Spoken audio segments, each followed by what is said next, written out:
Hey everyone, and welcome to my 7-day review for the Panasonic GH5. So I've had this, as I say, for roughly around a week now, maybe a day or two more, and I've basically been playing around with it every day since then. And I just wanted to make a quick video with my initial thoughts, just in terms of what it's like to actually own this camera for somebody who's never actually had any type of modern day digital camera. So anything micro four thirds, full frame, anything like that, aps-c, none of these cameras. I've had digital cameras in the past, and obviously since the iPhones came out, ever since probably around the iPhone 4 sort of time, my iPhones have been my primary photo and video cameras for everything basically around the house, birthdays, things like that. Initially, when I was looking at buying these, as I said during the unboxing video, which if you haven't seen, I'll link up in the top right hand corner. Initially, I was actually looking at the Sony a7C, but the lack of 10-bit recording was the thing that actually prevented me from going for that.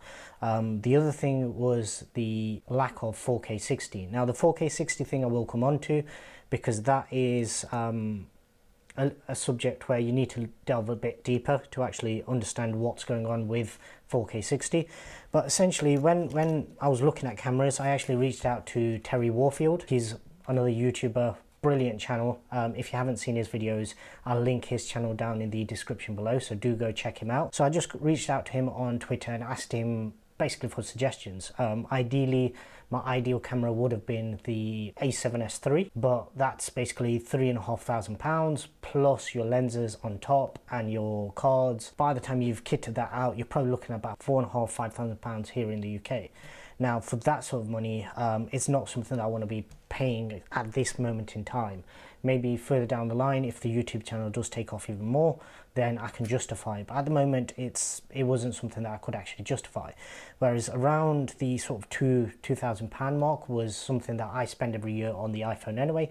And the primary reason for me upgrading the iPhone every year is basically just for the camera and video advancements. And whilst there are certain things that the iPhone will do, I wouldn't say better, but faster and easier, something like the Lumix GH5 does open up a whole new avenue in terms of both photography as well as videography as well. So you might not be able to see it in this particular angle, but I do also have some additional lenses. So I did buy the camera with the kit lens, so that is a 12 to 60 Lumix. So this has a focal range of 12 to 60 with an aperture of 3.5 at 12 up to 5.6.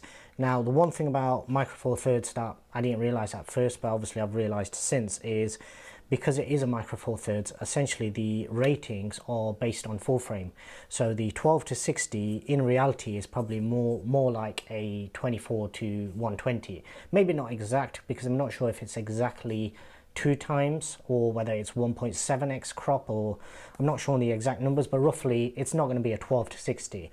You're probably looking at more towards 24 to 120. So the one slight issue where it does give you is trying to find something that is really really wide, within basically the micro four thirds sort of realm of lenses. I'll come on to the lenses in a second, because that's something that has actually impacted my decision in terms of keeping this. So initially I ordered it from Amazon. I thought I'll try it out. If I don't like it, then Amazon always have the option where you can send everything back. So originally I ordered it with the camera, the kit lens, and also the Sigma f1.4 30mm. Now obviously at that time I was thinking 30mm was 30mm. It was only afterwards that after I'd received it that I realized that this is probably more like 60mm. Now I'm not sure on the aperture, I'm not sure whether that also doubles from a 2.4 to a 2.8, but the amount of bokeh that you can get from this, and just the depth of field that you get from it, I'm not 100% sure on that, but it looks really good. But obviously the downside is the fact that it is really zoomed in. Having received this and having seen what the picture quality and the video quality of the Sigma lens was like, I actually went and purchased the Sigma 16mm f1.4 as well, and this lens I'm a lot happier with. It's still probably not 16, as I say, it's probably more like a 32, but it's still incredible the amount, the sort of depth that it gives to your images. And obviously if you bring the video right in, it absolutely just blurs everything out in the background, gives you beautiful bokeh in the background. So having received the camera, obviously I was playing about with it, and having never really used cameras like this before, initially it was a bit of a minefield in terms of figuring out what I need to do. And basically I did what everybody does. I just went on YouTube and watched loads and loads of videos, and in them I kind of figured out what settings I wanted for both, well, more so video. The picture side of things I'm still trying to figure out, because pictures, to be honest, I don't take that many pictures in comparison to how much video I actually record, of the kids especially. More so these days I record a lot more video, just because I've got the storage, I've got an S drive. It doesn't matter how big the files are, I can just back them all up, and it's a better memory rather than just looking at still images. Whilst still images are a big factor in why I'm actually keeping this as well. But initially, obviously, what I figured out was, yes, you can do 10-bit, unless you use HLG. When you import that 10-bit footage into anything like Final Cut Pro, it will still recognize it as a different sort of format. So it doesn't come up initially as basically HLG format.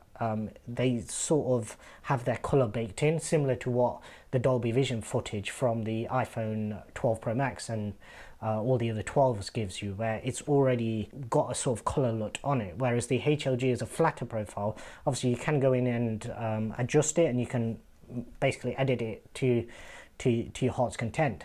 But what I've found is I tend to just like it on the basic settings for HLG, and then from there I basically do any editing or anything in post in Final Cut Pro. So yeah, it does have 10-bit recording, it does have HLG, so HDR uploads for YouTube as well, but it doesn't do it in 4K 60. So that was the one sort of area where I was kind of disappointed straight away. Initially when I got it, obviously I was thinking 4K 60 for all your slow-mos. I am now transitioning towards 24 frames per second on this particular video, because the iPhone just defaults to 60. I'll probably end up doing this one in 60. But for the camera, for the GH5, I will be keeping everything to 24 frames per second, and I'll be using 10-bit HLG. Now, so you can't use 60 frames per second in HLG, you have to drop that down to, I believe, so if we come into the settings, so in order to hit 4K 60, you do have to drop down to 8-bit recording. I'll do a closer video of the back of the screen and just showing the settings that I actually use. But in order to use 4K 60, you do have to drop it down to 8-bit, which was a bit of a disappointment. But the sort of saving grace is the fact that you can actually drop down to 1080p and do 180 frames per second. So and the quality is still pretty good. Now, in terms of grading it, I can get it pretty close in terms of post-grading to what the HLG footage will actually be like. It's never going to be exact, because obviously you're talking about 8-bit versus 12-bit, so it's not ideal, but I can work with that. The other biggest sort of drawback of this is the obvious one, and the one that everybody mentions, and that is the autofocus. So initially, obviously I was using it with the Lumix 12-60 kit lens, and because this has a sort of slower aperture of 3.5 to 5.6, I believe, autofocus was really struggling. Tried it with the Sigma lens, and obviously with this being a third-party lens, it wasn't supposedly be meant to be as good as the sort of kit lens. But what I actually found was the autofocus was actually better for me using the Sigma lenses than they were using the kit lens. Maybe that's just down to the aperture and the fact that when you're getting more light, it's being able to focus in on those subjects easier. I don't know the exact reasoning, but I personally found, whilst this is good and it's useful to have because it is quite a varied focal range in terms of zoom, I've much preferred the actual Sigma lenses just for the quality, the sharpness, and also the colours and everything coming out of it as standard. It's just really, really good.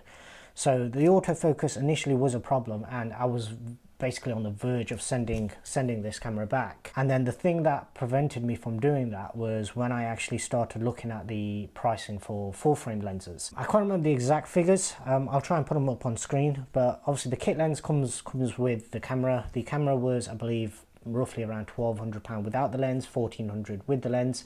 The lens on its own usually is between like £300 and £400, so basically it was a better value to buy this with the camera, plus obviously it gives you a decent zoom range for when basically you're starting out. Now the 30mm that came with it was really good, but obviously it's quite zoomed in, and initially I just wanted it for this sort of talking head type video, and for that it's probably a bit too zoomed in, but for portraits and things like that, it really does come into its own, and it looks absolutely incredible. When I ordered the 16mm, obviously that was after I decided to actually keep hold of this.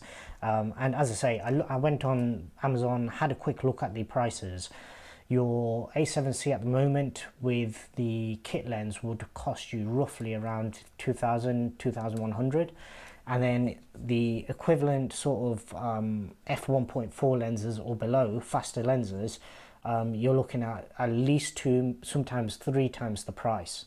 So obviously for me, somebody who's starting out and just wanting this as primarily for my YouTube channel, but also just for videos around the house as well, it was kind of a double-edged sword. So on the one hand, you're getting much cheaper package. So it has a lot going for it, and the autofocus is something that obviously is a problem. It's always been a problem on this particular camera, and people have come out with different settings and speed boosters and all sorts to try and rectify that, but essentially what it comes down to is the autofocus isn't great. Can you live with it? Probably. In this sort of scenario where I'm doing a talking head, it'll probably be perfectly fine, because there's no real need for me to move about too much. It's probably more so of a problem in the unboxing type videos where I've literally just got it focused straight down on the product, and as I bring the product up or bring it into shot, that's when the focus isn't so great. Now the way around that is obviously it does have an app, so you can connect to the camera through the app, and when you bring it into focus, you can just switch it onto manual focus and just tap to focus, and it'll be pretty much instant. I think the one thing coming from iPhones and smartphone cameras in general, there's two sort of things that I've noticed where digital cameras both fall down, but also obviously it's part of their sort of nature as well. So the first one is autofocus. Obviously if you're used to any type of iPhone, any of the Samsungs, any of the modern smartphones basically, your autofocus is going to be far better on anything like that compared to these. I mean, even compared to something like the A7C and the A7S III, which is basically Sony's best autofocus systems out there, and I think generally are regarded as some of the best autofocus systems out there. I think they would still pale in comparison to the iPhone, because the iPhone's autofocus is just that good. The other part where they do kind of fall down is in dynamic range. So what I've noticed is obviously because you're having to set your ISO, your white balance, and also you have a little sort of aperture setting. I'm not sure the exact name because it doesn't actually bring anything up, but it's a little plus and minus button on the top. And what this does is it allows you to make adjustments to effectively replicate an ND filter and just drop the f-stop down a touch without having to adjust your aperture or your shutter speed. So that it's not available in all modes, but where it is available it can do the trick. But what I have noticed is in photos where I've taken last couple of days we've had a lot of snow, and I've taken photos where in the iPhone it's basically getting everything. It's getting the sky, it's getting the bright white snow, and everything is in perfect composition, if you like. Everything's focused, everything's within the dynamic range of what it can produce. With this, what I have noticed is generally you're having to choose between the brightest and the darkest. Now the benefit of shooting in HLG is in post I can actually recover so much of that. So on the camera, and especially through the iPhone, because the iPhone app for some reason it shows HLG footage as log footage essentially. It's very grey. On the camera screen itself, generally it'll actually look a bit more colourful. So it kind of throws you off because you're not really sure where you stand in terms of what the final product's going to look like. But obviously once you have your sort of zebra lines on the screen telling you where it's blowing out, pretty much most of the image in terms of sky is getting blown out. But in post, you can actually just pull down that brightness slider for your highlights, and it will recover so much of that. Obviously, it does mean that's the one part where, as I said, it's not so much that it's better or worse, it's just faster on the iPhone, where you don't have to do that step. On this, it gives you that control where you can shoot it, and then in post you can actually recover a lot more of that data. Whereas with the iPhone footage, I believe if you try to do the same thing and it was completely blown out, it just fall apart a lot sooner. So that's where this does give you a lot more in terms of ability in post. So that's a good thing. Now, one thing I wanted to mention right at the start, but from all the photos and videos that I'd actually seen of this particular camera, it looks really big, and obviously with this particular lens on, it probably looks to you that it's pretty big as well. Let me just switch this out for the kit lens. So in the photos and the videos, this camera looks huge, and especially from the front view where you have this sort of, I don't really like the design of the look of this camera in comparison to the Sony. The Sony, I think, just looks better, but at the end of the day, the video and the photos that it produces are more important. But it's actually a lot smaller than I was expecting, and so much so that in some instances it can be kind of awkward to grip. Now, the one sort of area where everything else is very, very good in terms of the layout, the buttons and everything, it works really well. The one button that I really dislike is this button just here, the display button. So this essentially just, it toggles through the various different displays that you can have on screen whilst in the various modes, photo, video, whatever. But what I find is whenever I pick it up, I'm accidentally hitting that button, even when I'm not wanting to, and it's so hard to avoid it. A lot of people have commented that in order to press this button, they end up having to use the nail to really dig it in. So I'm not sure whether that's something that Panasonic have actually changed on like the later releases, because obviously this is probably a 2017, 2018 camera, something like that, and I've purchased this in 2021. So maybe that's something that they've actually gone away and actually changed deliberately to try and give more feel to that particular button. But that button for me is just in completely the wrong place. Everything else works really well, and it's already got to the point where I can press certain buttons just off the feel and remembering where I've actually saved those particular functions, because every one of these FN buttons essentially can be reprogrammed, and that's something that I really like, where in your photo and video modes you can have different functions saved depending on what you need. So I have certain things for resolution, things that I'm going to change quickly, variable refresh rate, variable frame rate for when you're shooting in slow-mo, things like that. I have this front button, even this front button can be reprogrammed. I have that set for Wi-Fi basically, so then whenever I'm doing a talking head, I can just press that from the front of the camera and I know it's switched to Wi-Fi, and then I can just connect through the app. So ergonomically I think it's good. It's a lot smaller, and as a result it does, like, your right hand is obviously very, very obvious. Now the display that I have the level on screen, and because of that, what I find is a lot of times it's unbalanced, and I have that kind of OCD where I always, because I can see the level, I then want it balanced. So with this hand, if you have the screen out, what you tend to find is you don't really want to press on the screen, you don't want to put pressure on the screen, so you end up holding it just on the sides or somewhere like that. Now at the bottom I do have a quick release for my tripod. I do also have a new tripod coming for this, so I will be doing a video on that once that arrives. But ordinarily, obviously, this would sit perfectly flat. With this particular mount, obviously, it doesn't, depending on what lens you have, it can tip over, especially with the Sigma 16. It's quite a big lens, so it is kind of unbalanced, and it can tend to tip over. Overall, from first week's sort of usage, I'm really, really impressed. In terms of what you're getting for the money, I've been searching for a long time, and I can't find anything. Even in 2021, with all the cameras that we had last year, I still can't find anything that gives you 10-bit unlimited recording, and the batteries on this, by the way, are very, very good. I get at least, I'd say, 3 to 4 hours worth of constant videos, photos, playback, everything like that. And what I also did was I just bought a cheap 2 battery charger kit, and it came with obviously 2 batteries. It comes with the sort of dock, which means that rather than charging 1 battery at a time, I can now charge 2 up at each time. So what I do is every time I've used the camera, which has been pretty much every single day since I've had it, I just drop one of the batteries, whichever one I've used, on charge, and then I cycle through them to make sure they're all getting the same amount of charge cycles through them.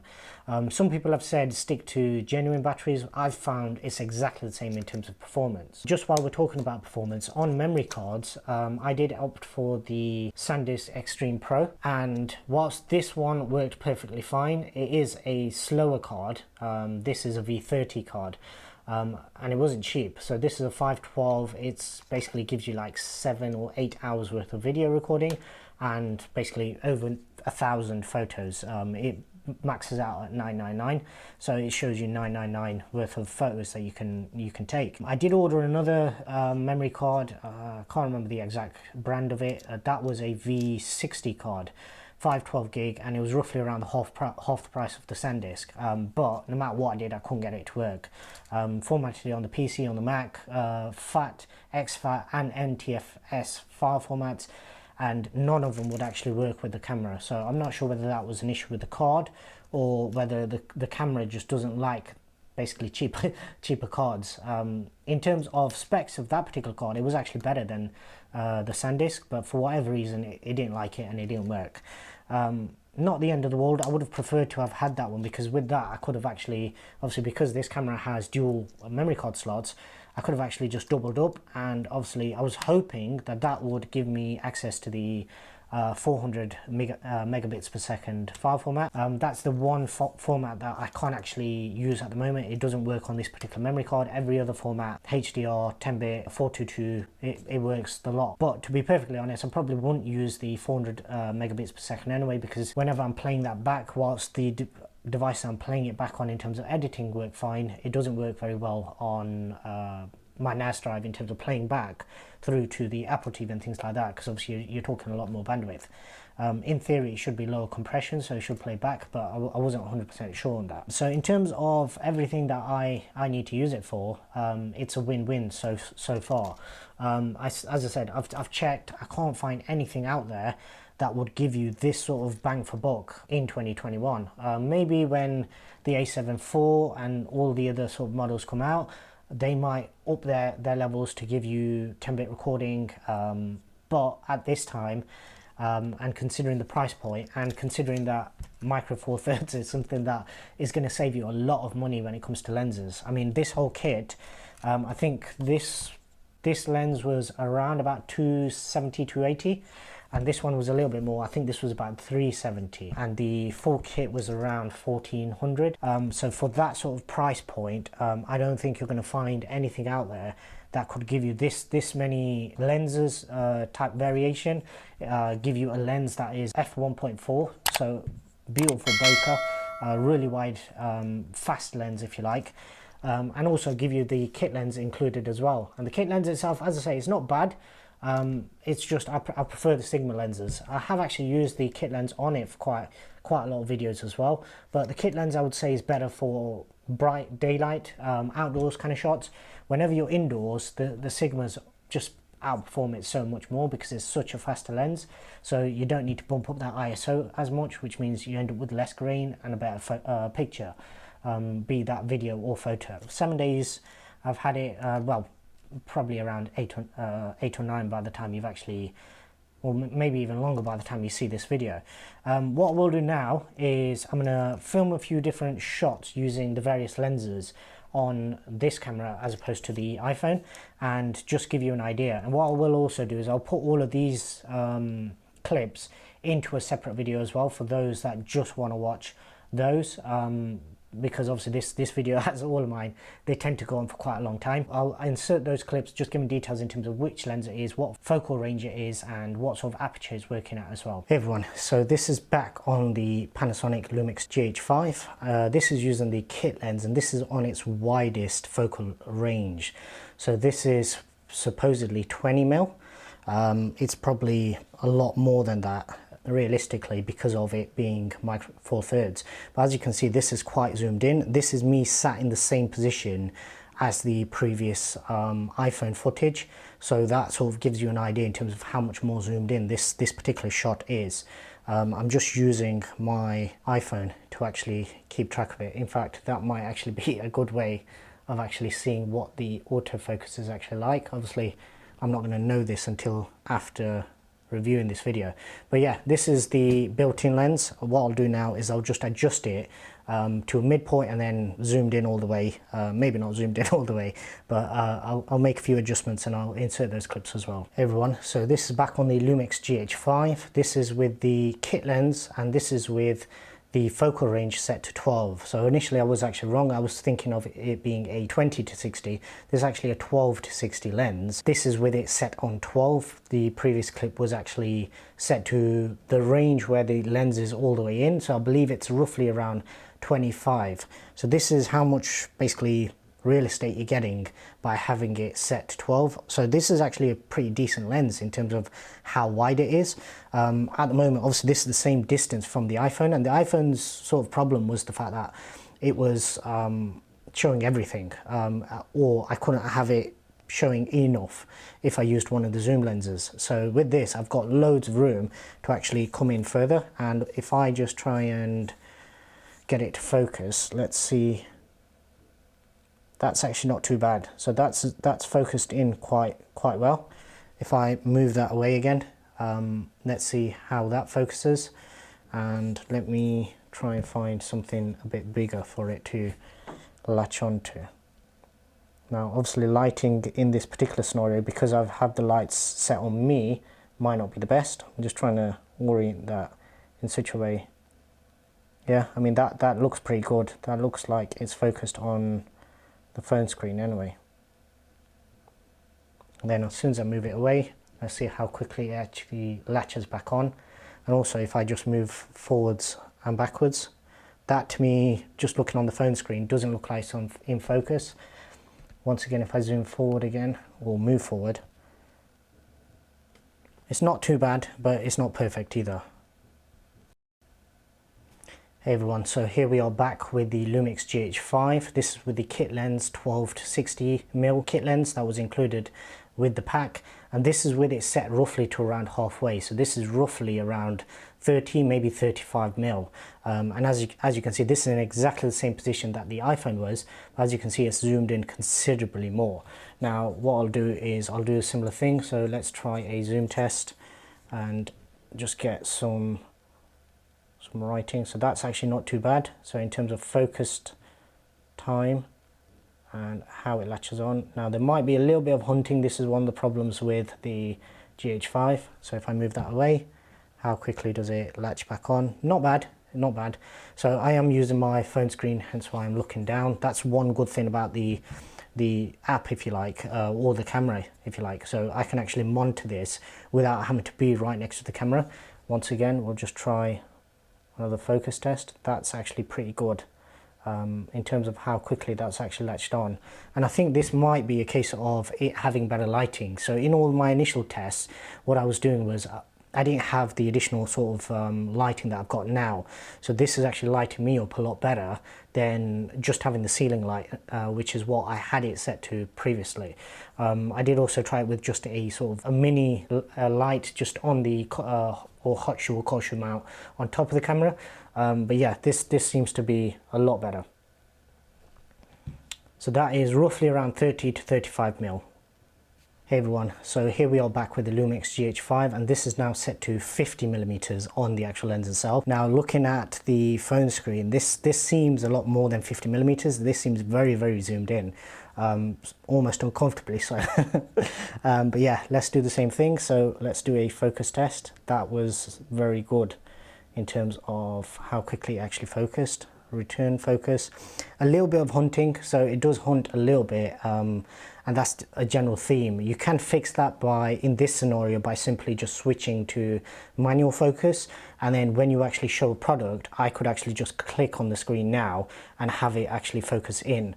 But even from basically these shots, it does seem like the kit lens is pretty good in terms of how well it's actually focusing in. Just do one last test on Yeah, I mean, this is pretty challenging as well because this is basically just a black subject. The lighting isn't actually angled in on the product itself. It's literally just getting the overspill of the light. That's all it's actually getting. So I'm actually quite impressed by how well that's focused. That's probably better than any of the sort of real world tests that I've actually done in the time when I was actually assessing whether I was going to keep this camera or give it back. So yeah, that's actually pretty impressive. But obviously this sort of focal range you're not going to be using very often because this is so zoomed in that, like I say, you're not really getting enough in the picture to make this a usable sort of focal range. Maybe for zoomed in, if you're outdoors, this will be a lot better, but indoors in this sort of scenario, obviously it's not really any good. This is purely just for the test that I'm actually showing you what this kit lens can essentially do. So now what I'll do is I'll switch it out to 60mm the max, and let's see what that's like. Hey everyone, so here we are back with the Lumix GH5 and the kit lens set to 60mm, and as you can see from this is now incredibly zoomed in. So what I did do was I've left the tripod and the angle exactly the same from the iPhone footage through to the GH5. Obviously I did have to adjust it slightly because the iPhone was actually held in a cage, whereas the camera literally just goes straight onto the tripod with a mount. But in terms of all the focal ranges on this particular lens, I've left those all exactly as they were. Now the one thing that I want to do is just do the focus test again. So this time around, obviously it's struggled a bit more. Let's just have it zoom back out again and zoom back in again. That's actually pretty good. I'm quite impressed by that. And I don't know why I haven't actually had the flip out screen flipped out, so I don't actually have to look at the phone as much. But realistically, from this sort of distance, I'm probably sat about 1.5 to 2 meters away from the actual camera at the moment, so that tells you how zoomed in this actually is. But to be perfectly honest, I'm actually pretty impressed by how well that's focusing. Now if I just bring it out of frame, and that's roughly around halfway into frame in the focus area, that's now fully in, and as you can see, as soon as it goes fully in, it'll latch on, and as soon as it goes out, then it'll return back to me. So pretty good. I'm actually pretty impressed by that. It's nowhere near the realm of smartphone autofocus, or even maybe some of the Sony cameras, the a7C, obviously the other one that I was actually looking at. But in terms of what this has been described as being absolutely terrible autofocus, and to be fair, in certain scenarios it can be, this isn't too bad. So now what I'll do is I'll switch out to the Sigma lenses and we'll take a look at those.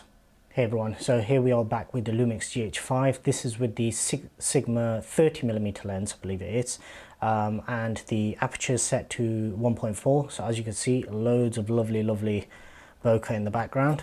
And what we'll do is same thing again, we'll do a focus test. And as you can see, this is where it starts to struggle a little. Eventually gets there, but obviously you're talking a much faster lens, much shallower depth of field. So it's understandable if it's going to struggle a little bit more. What I have also done is I've got a very small focus area as well. So just as that returns back to focus on me now, sort of the curious thing would be whether it's actually hunting, whether you're getting any flickering or anything in the background.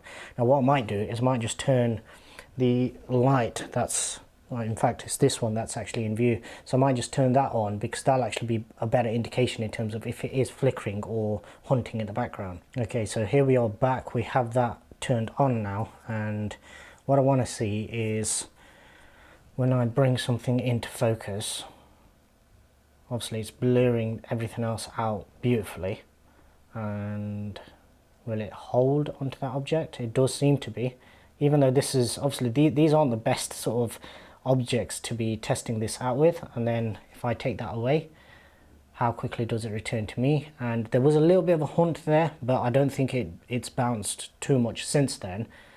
Looking on screen, it seems to be perfectly fine. If I just get it to focus in again,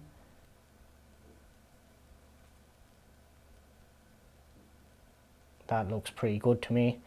And now bring it back to me again, And yeah, once again, a little bit of a hunt when it initially locks onto me, but since then it doesn't seem to be hunting around too much. Maybe a little bit there, but obviously this is something that I'll be able to see in post, where these sort of lights here, any sort of small lights that are getting blown out by the bokeh, that's basically what's going to show up essentially. So as I say, this is with the 30mm, which as I say, it's not bad for this sort of talking head scenario, but it doesn't give me a lot of room in frame in terms of actually showing all the products. So obviously with the iPhone shot at the start of this video, what I did was I wanted both the iPhone as well as me, the camera as well as me in shot at the same time. That's why I had it so far out, so wide essentially. With this, obviously, it means that any product that I want to show off, you do have to pick it up and show it in this sort of way, as opposed to having it in shot all the time, without having like an extra table or something, a shelf set up next to you. So this is obviously a much tighter field of view. This being a 30, which realistically is probably towards a 60mm, but yeah, what I'll do now is I'll switch it out and we'll take a look at the f1.4 Sigma 16mm. Hey everyone, so here we are back with the Lumix GH5, the Sigma 16 f1.4 lens, and as you can see I now have so much more room in frame. If I wanted to, obviously this headroom that I have, I could bring this down and possibly show you more in terms of what's actually on the table in front of me. But yeah, what we'll do first is we'll do the same test again. So the focus test, and I think with this, because it is such a wide angle, I might need to actually just reduce the focal area. So I'm just adjusting that now, and that should now be in focus, well, in the focus area anyway. As you can see, this lens is possibly struggling a little bit more. That's really struggling. Yeah, so if I touch the focus, it'll lock on. So that should now be locked on. But as you can see, this one seems to be struggling a bit more in terms of just general focusing. So I've moved that away, that seemed fine. So that seemed to come back to me quite quickly. We'll just bring that on again.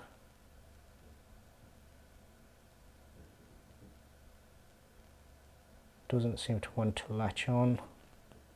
If I just touch the focus, then it will. So let me just do that test. So I'll take it away.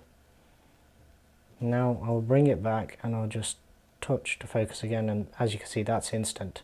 So yeah, if you really needed to, what you could do is literally just touch the focus on that area just as you bring the product into shot.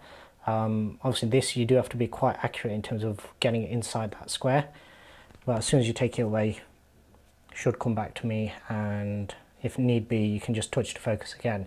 So this is probably the lens that I'm going to be using for most of my talking head videos going forward. The idea behind this whole setup is just to be able to give me more flexibility in terms of different shots. So when I'm doing product unboxings, I'll normally like to do a sort of top down, just focus on the product, and then when I'm doing reviews and things, that's where basically the talking head videos come in. And ideally what I'd want is to be able to have me and the product, so basically this table in view at the same time. So what I'll do is I'll just adjust the camera now and we'll see whether that's possible. Okay, so here we are back with the Lumix GH5 adjusted, so then I can get a bit more of the actual table in view, if you like. Still a little bit too much wasted space here, so I still need to play about with those settings, but what I want to do is just test out how well this actually reacts to a sort of product environment now. So because we're getting a bit more spill in terms of the lighting, I would have thought that this would have actually reacted faster. It's still requiring me to actually do a touch to focus on the product in order to get it to focus in. So yeah, let me shrink that area down a little. Is that any better? Still doesn't want to actually latch on, and this is the sort of issue with the GH5, if you like.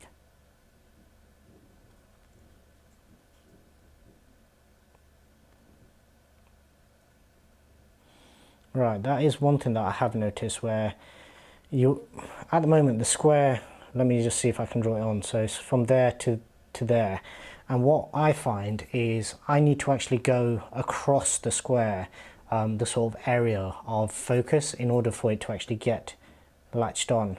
So there it will actually latch on straight away, because my hand essentially has covered most of the area, and it can lock onto my hand initially, and then obviously the product just keeps it in focus. Now the one thing with this particular sort of shot is you'll probably notice that the depth of field isn't quite as great. So if we keep an eye on those plants, well, the sort of lights there, once it actually latches on, yes, they blur out a little bit, but I don't think it's blown out quite as much as the previous Sigma 30mm.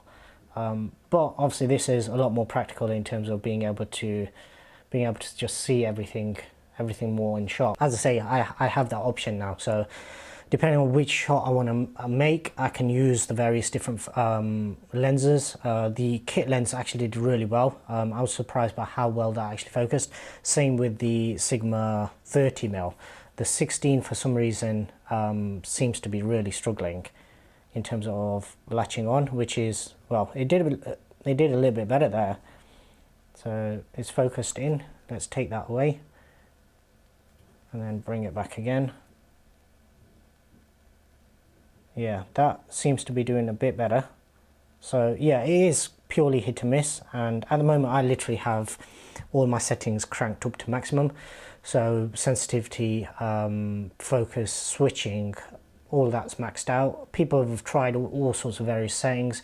Essentially the only real way to do it is manual focus, where you just switch into manual mode and then you use basically your phone or whatever, your tablet, whatever you want to use, in order to just switch when you're actually showcasing that product, and that's the most reliable way. And if I just do that now, where I bring that there and I just touch onto it, on this particular lens it's a bit more difficult, because essentially you have such a bigger window, and that just seemed like it was doing something kind of weird there. But yeah, because we have such a bigger window area, if you like, the actual focus area itself is still being taken up by me. If I move this to that side now, it's actually this side, so that will focus in straight away. And when I move this away, it'll actually go to the background, so it may hunt a little. But then if I bring that back just there, as you can see, it grips on straight away. So I think the fact that obviously I'm sat behind it, it's trying to focus in on me.